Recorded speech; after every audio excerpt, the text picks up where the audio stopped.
start with a trigger warning.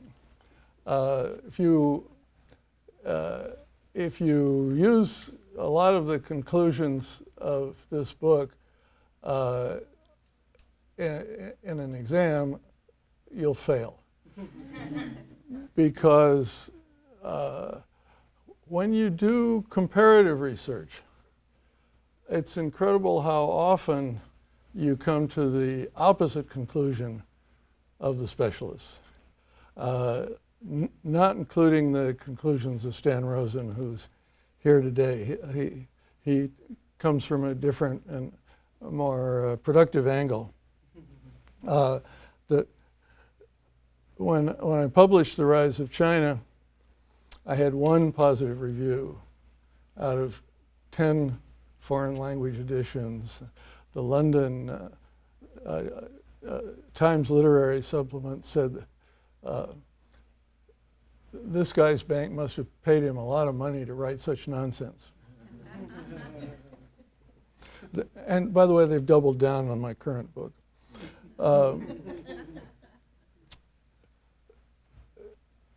The difference between, I don't spend a lot of time talking about methodology in a talk like this, but the difference between the conclusions I come to and the conclusions that are consensus in the academic literature is the difference between doing comparisons and being specialists. The paradox is that good comparisons only can be built on the work of very good specialists, but things just come out very different. The idea behind The Rise of China was that I saw Deng Xiaoping emulating what South Korea and Taiwan and the other Asian miracle economies were doing. At the time, the specialists couldn't see that because they didn't spend their time studying these other countries. And from 1983, when I started writing articles about this, for 35 years, the Rise of China story worked pretty well.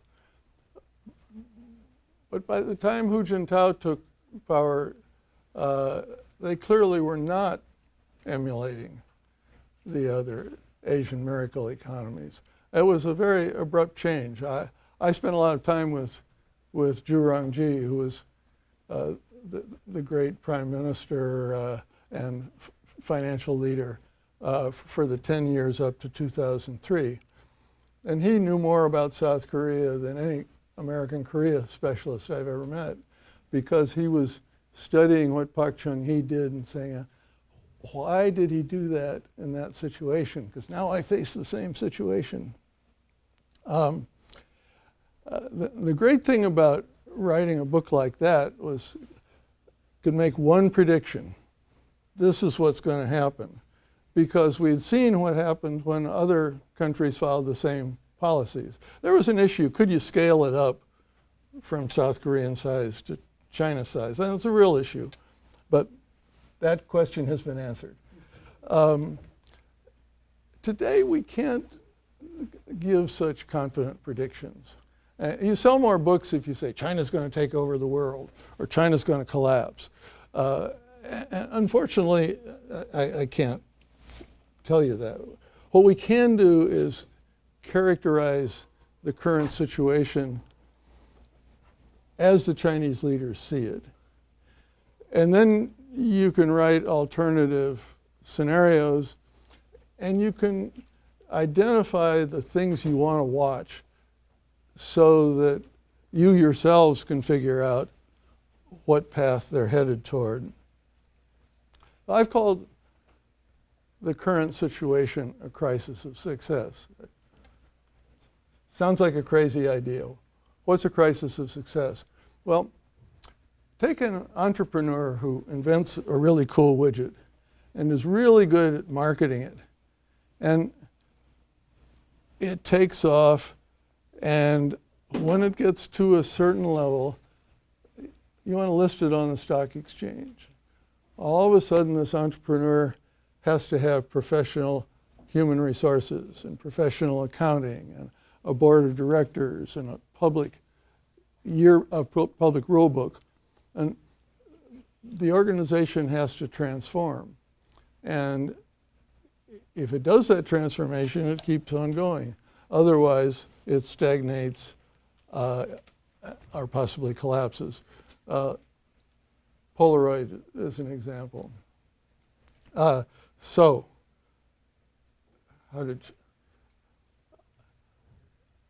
just for comparison, those of you who've studied South Korea and Taiwan, around 1979, they came to a crisis of success. Tremendous takeoff, and all of a sudden there's a financial squeeze, and the big companies start getting into trouble. And the character of politics changes. And this is a result of complexity. You start with a pretty simple economy. Farmers, road builders, sock manufacturers, and even a government can figure out what to do in a simple economy like that, particularly when there are predecessors who managed it successfully. Then you get to where there are 1,500 different kinds of software producers and hardware producers, and you got green energy versus traditional energy, and 5 contending kinds of green energy. And you just can't manage it out of an office in Beijing anymore. And each one of these sectors is also an interest group. And the interest groups go from being small and disorganized to being big and well-financed and well-led and powerful. And so both the economics and the politics come to the point of a crisis. And crisis doesn't mean imminent collapse. Crisis means you have to make some changes, and you have to do it right. So my story is going to be that China has come up with a brilliant economic plan,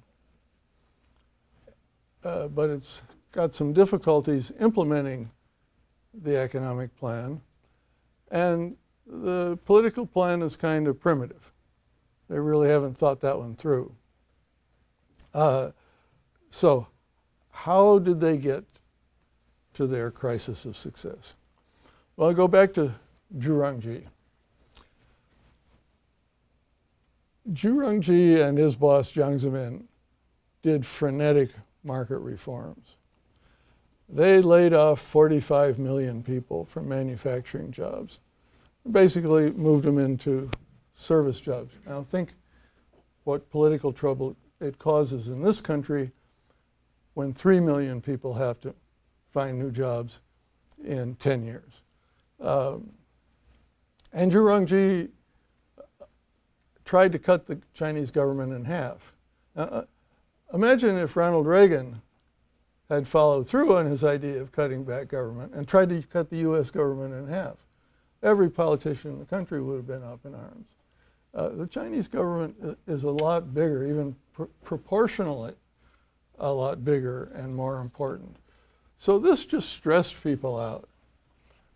In the last 18 months of Zhu Rongji, people were expressing hate for him.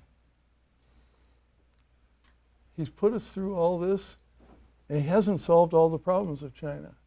Now, he's back to being a hero, which is the right outcome.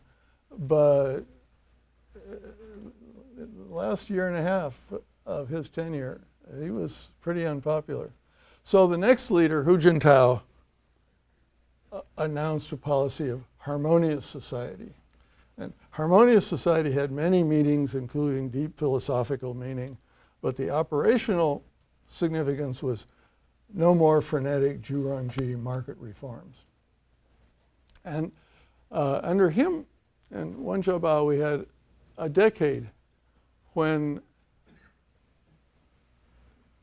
first of all, the leader himself, Hu Jintao, started out as a lively skirt chaser, but was semi-crippled by diabetes and turned into kind of a robot.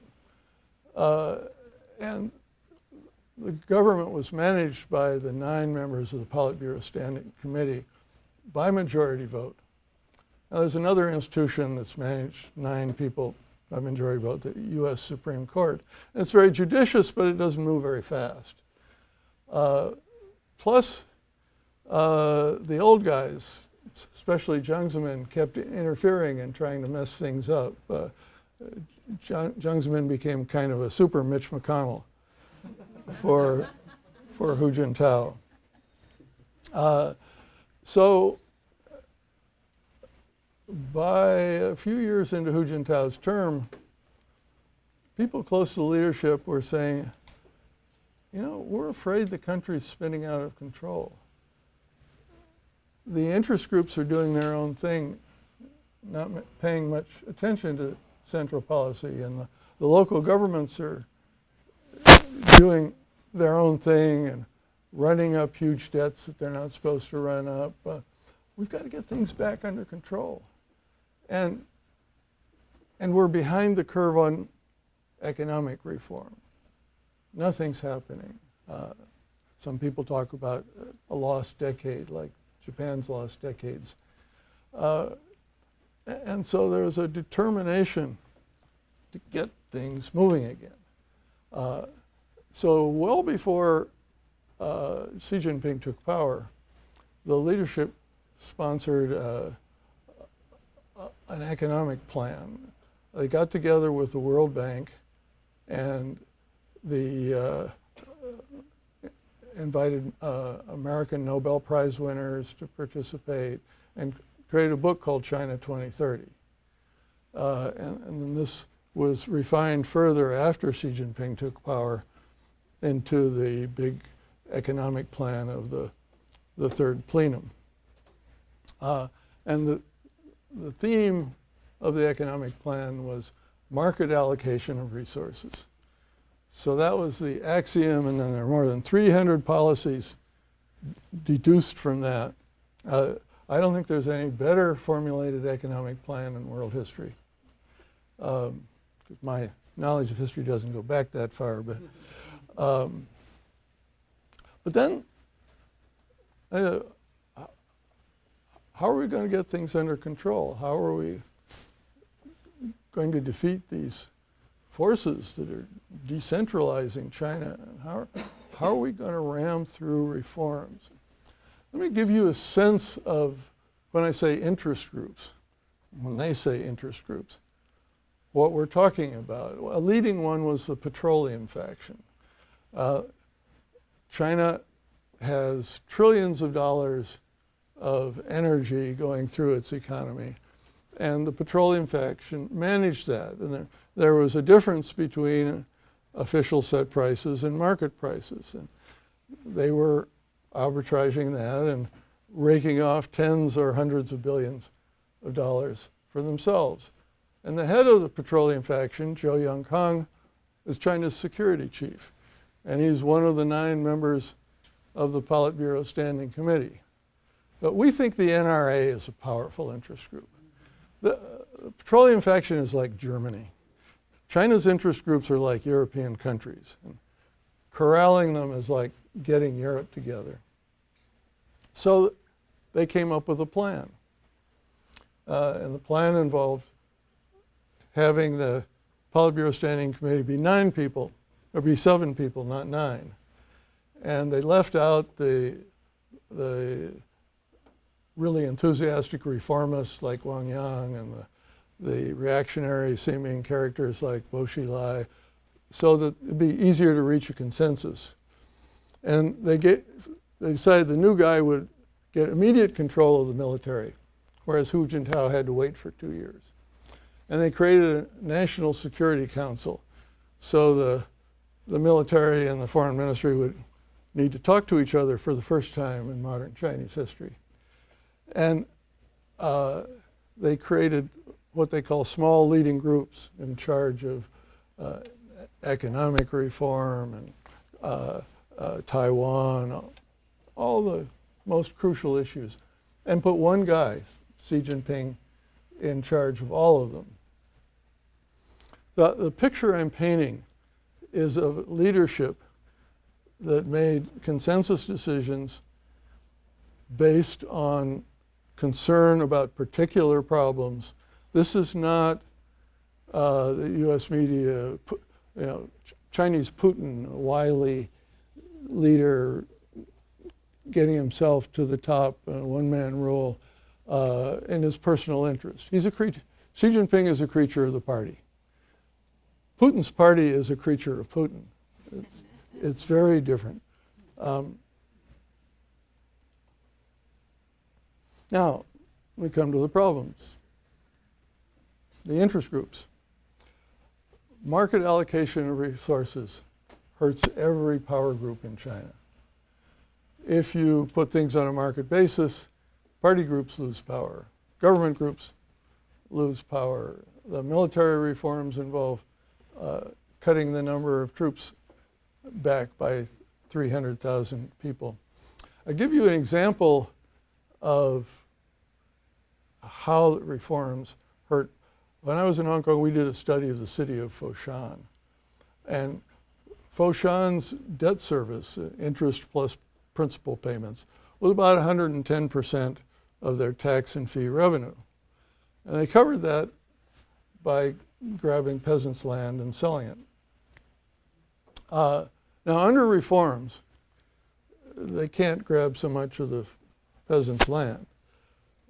Interest rates get freed, so their debt service costs go up.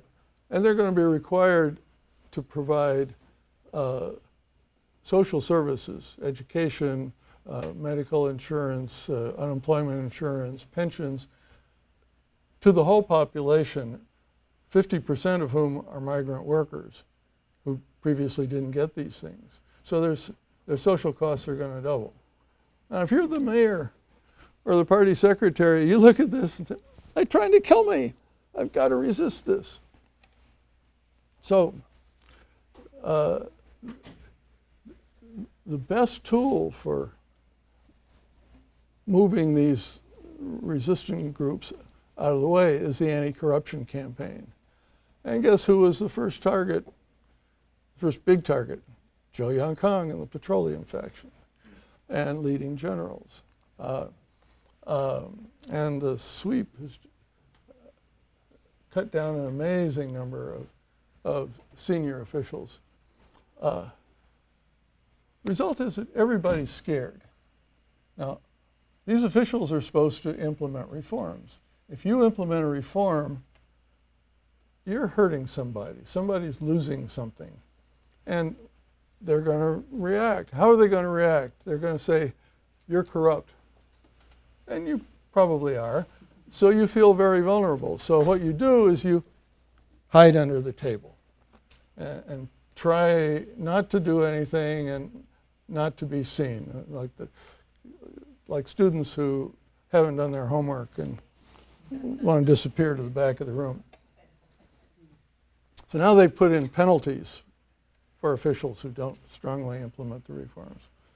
Will that motivate them to do reforms, or will that make them more scared? We don't know. But the first term, 5 years, consolidate power and eliminate or reduce opposition. And that's been pretty successful. Xi Jinping's done a great job of eliminating potential adversaries. That's different from the ability to do stuff. Again, the media tend not to make that distinction. This is the new Mao. Maybe not. So the second term, under optimistic scenario, is that the reforms will get implemented and China's economy will become much more competitive and dynamic. Then they got to thinking there are going to be so many unhappy, powerful people. We better have a third term to protect the reforms and to protect the people who did the reforms.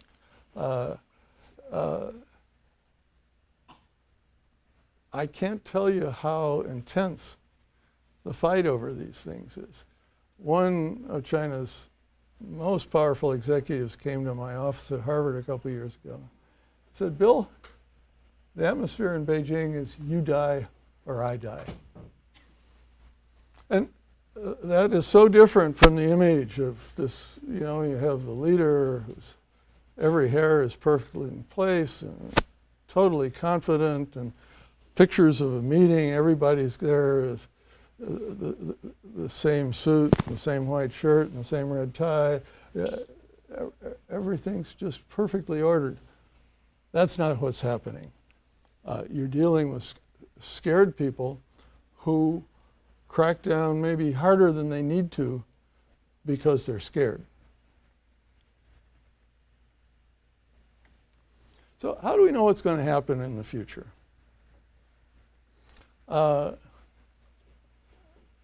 You watch how they handle specific problems, what Mao would call contradictions, what an economist might call trade-offs. And I've got a list of about 15 of these. I'm just going to talk about a few of them. They're in the book. You can follow these things for yourself. These are easy things to follow in the open literature in Chinese or in English. We're going to have market allocation of resources, but we've got this plan for China 2025 to become leader in all the modern industries, and they have $1.7 trillion of subsidies planned to achieve that. Okay, market allocation of resources, $1.7 trillion worth of subsidies. By the way, the numbers are, Barry Naughton of UCSD has just published a superb book about this, and you can get all the numbers on the economic side from there. The anti-corruption campaign, very needed and very popular. Everywhere, getting corruption down involves reducing the number of officials and reducing the amount of regulation. Every regulation is an opportunity for an official to put his hands out. Well, under Hu Jintao, he reversed everything Zhu Rongji tried to do. The number of officials went from 40 million to 70 million. That's a lot of hands out. And now you're going to have party control to a much greater degree over all business enterprises and a lot of other things. So more regulation. Though, how's that going to work out? We don't know yet. If, for instance, you put the party secretary of, your sock business in there as an auditor, that's not contrary to efficiency. But Xi Jinping has said, no, they have to have a say over every major business strategy decision. Most businesses would find that inefficient. We're talking about marketization of enterprises, especially the state enterprises, but stricter party supervision inside each enterprise. One of Xi Jinping's major themes has been moving to the rule of law, and he actually has done some important things to improve the legal system, but he says we're going to strengthen the party commission that actually oversees the verdicts in all the courts. Well, that sounds like rule of politicians. And that gets in the way of some major goals of the leadership. For instance, my last book was called Renminbi Rising. It was about China's desire to make the Chinese currency a global currency like the US dollar. If you're going to achieve that, you have to have completely open, if Brazil's going to put $10 billion in renminbi for a crisis moment, they want to know what happens if there's a dispute. They need that money to be there in a crisis. How is a dispute going to be handled? And they're going to want to hear that there's an objective legal system, independent of politicians, that will make the decision. So as long as the party commission oversees the decision, the global currency isn't going to happen. I'll just talk about one more. The tight controls are intended to create stability and to create a sense of stability. But the Chinese people understand that the tight controls result from a severe fear of instability. And therefore they're nervous and they respond by trying to get their money out. China's the best place in the world to make money. It's the worst place in the world to keep it. So they try to get their money out, and they try to get their kids out. And that creates capital outflow, and so then they need capital controls to limit the outflow. Again, you can't have a global currency if you've got those capital controls. So these contradictions, trade-offs don't mean disaster. They can work out the balances in different ways. But these are the things that are going to decide how China goes. Now,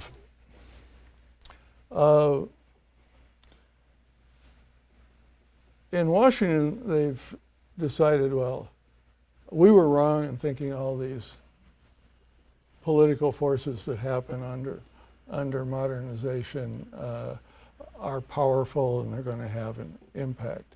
That's true. Democracy isn't inevitable. But it's also true that these political forces are very powerful. If you talk to entrepreneurs, to journalists, to lawyers, to religious people, to deans and professors, they're very unhappy. And that tends to have consequences over time. I talk with a lot of Chinese business executives, especially in the private sector. And they're happy with a lot of the reforms, but they say, you know, if the party secretary wants to build a new building downtown, he calls up and says, I want $1 million from your business, and I want it by next week. They don't think that's fair. And they say, my friends keep disappearing. And we don't know whether it was the Public Security Bureau or the Central Commission on Discipline Inspection or the local Commission on Discipline Inspection or a bunch of thugs. And I can't ask because if I ask, I might disappear. If you read something like Barrington Moore's book, The Social Origins of Dictatorship and Democracy, you see that how the middle class and the entrepreneurs as a group react to a regime shapes the future of the regime in inexorable ways. So political reform of some kind is going to happen. There's going to have to be some automatic and legitimate mechanism for politics, like market allocation of resources for the economy. And there are very powerful officials and leading scholars in China who understand this perfectly and have been working on it for years. This is not something that's novel in China. It's not something that's gone away, but something's going to happen. It's going to have to be addressed. Does that mean that China is vulnerable to some kind of great revolution? Absolutely not. The Communist Party has built solidly. So solidly that leadership is its to lose. Now the Kuomintang in Taiwan also built solidly and leadership was its to lose, but they frittered it away. So we have to watch that. But here are the things where my conclusions doing comparative work are the exact opposite of most of the political science literature. This is why you'll flunk the exam if you give my answers. And let me tell you how that happens. On the environment, for instance. The political science literature says, well, this communist system is totally obsessed with economic growth to the exclusion of all other values. And therefore, it's uniquely vulnerable to environmental problems. And China's environmental problems are therefore uniquely bad. It sounds, especially to a specialist, very persuasive. But then you get some numbers. And fortunately on pollution we have scientific numbers. The Yale Global website has a ranking, for instance, of all countries in the world, effect of air pollution on human health. And it runs from the worst 0 to the US 100. Looking out the window here, I can believe that the US is 100. When I came from Boston on Monday, it didn't seem that way. But anyway, China comes in at 47.3. India comes in at 3.7, 11 times worse. Now it's just in the last 18 months or so that some of our newspapers have started to talk about the pollution in India as well as the pollution in China. But the point is, when you say it's uniquely bad, that's a comparative statement. So you have to do some comparative work. The same thing in corruption. Chinese corruption is awful. But compared to India or the Philippines or Thailand, it's innocuous. And the same thing happens for different reasons on the economic side. The two greatest development economists of our day are Acemoglu and Robinson at Harvard and MIT. And they have shown very persuasively that if you want to sustain economic development, a country has to create an inclusive society. Everybody's got to be part of the action, as compared with an extractive society where a small elite is just grabbing everything. Well, let me tell you, and they think that political inclusiveness, democracy, somehow equates to economic inclusiveness. That's ideology, not analysis. So let me tell you how to create an inclusive society in a poverty-stricken economy. You take the land, the big resource of a poor country, and you have a land reform and you spread it around. China's done this twice. But Japan, South Korea, Taiwan, all the Asian American economies have done this. And then you give everybody a basic education. And then you give everybody a job. By building good infrastructure, creating a foundation for labor-intensive manufacturing, you get a job for everybody. And who benefits the most? Women, the most repressed group in Confucian societies. You go to a computer factory or a textile factory, and I visited hundreds of them. You got 11 Taiwanese men running a factory of 8,000 Chinese women. They don't want men working. They don't have the skills and the attention span. They want women. It's the exact opposite from agriculture. Only counts as muscles. And so women are the ones who are drawn into the modern world and develop the skills for dealing with the modern world. And they're the ones who develop a nest egg and go back to the village to get married. They have the down payment for the mortgage. There's still a lot of unfairness, gender unfairness in Chinese society. But this fundamentally shifts the balance. This is what doesn't happen in India. Well, then you give everybody a home. And again, something you will never see in any American newspaper or political science article. Chinese home ownership, 85% of all families. U.S. is outstanding in home ownership. We run 62, 64%. China's 20 percentage points higher. And then you have a great property price inflation. Again, this happens in all these miracle economies. Japan, South Korea, Taiwan, Singapore, China. And that puts money, assets, in people's pockets. Gives them a stake in society.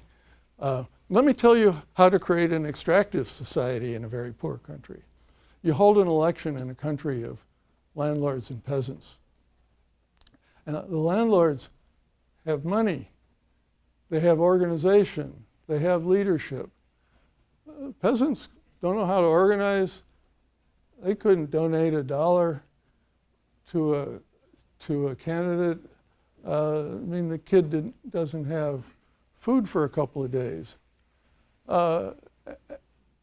And so you get this terribly, terribly unequal society where the rich families are subsidized to have their kids go to good schools.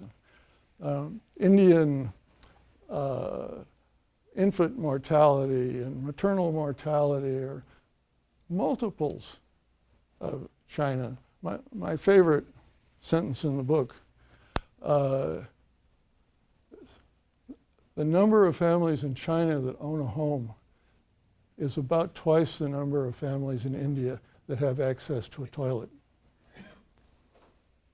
Now, we think India is great because they hold elections, but there's a problem here with a philosophy that's supposed to be based on human dignity. If you don't have access to a toilet, you don't have much dignity. So, series of conclusions that leave China looking very solid. What are the potential outcomes? Huge problems, huge assets, including these solid organizational qualities I just talked about. Well, one possibility, the great optimistic scenario, first term, Xi consolidates power. Second term, he implements actual market-oriented reforms. And then the old optimistic theory was then somebody will come along and do political reform. The recent history of China is that each succeeding leader compensates for the weaknesses of his predecessor. Now, with the third term, that's a little less likely.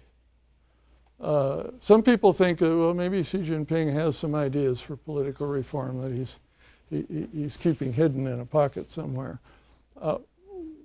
We'll see, but that's the optimistic scenario.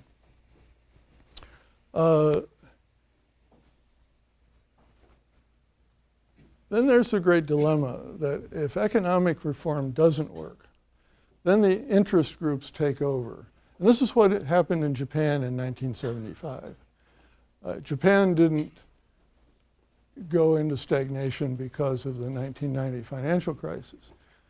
They went into stagnation after 1975 when 5 big interest groups, the agriculture, retail, property, construction, and banking,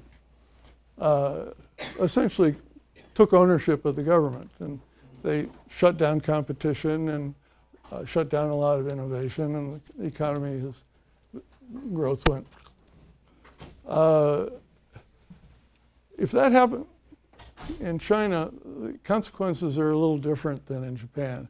Japan stagnated at $40,000 per capita. China would stagnate at $15,000 per capita. The Chinese people are not going to accept stagnating at a level of income 1/3 of Japan. It's just not acceptable. If economic reform succeeds, then the interest groups become more powerful. The expression of discontent becomes more organized. People's values, expectations rise up the Maslow hierarchy. At the beginning of any of these reforms, the question facing a family is my kid going to live past the age of 1? Later on, other values become more important. So if reform fails, there will be a political issue. If reform succeeds, there will be a political issue. There's a current Washington consensus that's really just developed in the last 6 months that somehow the rise of Xi Jinping and his constitution changes mean that China is going to have a totally authoritarian government with fast growth for the rest of history. That's a scenario the Pentagon loves because it's really good for the budget, but it's completely unrealistic. So there's a lot. My bottom line, China's like this company that's come to the point of a crisis that can go very well and it can go very badly. In the short run, they've got a brilliant economic plan. They're having problems implementing it, and in some ways the leadership really doesn't want to implement it because they're more concerned about political control.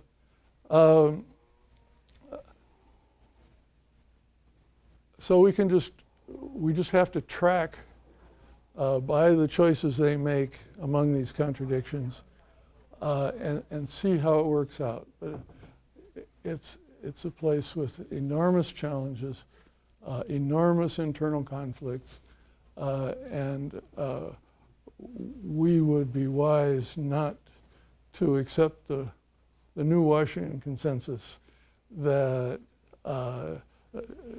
China's polity has become locked in stone and that its growth will continue rapidly no matter what happens to the politics.